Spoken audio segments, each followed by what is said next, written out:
Pre-kanin pa tayo.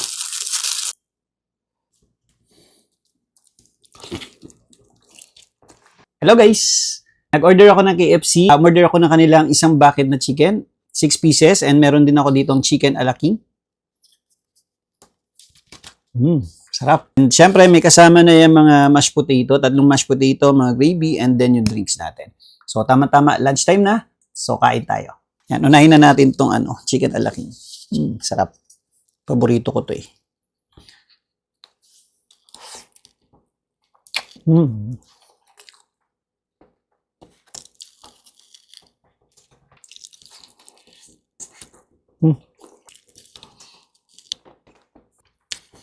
Gusto ko ng wings.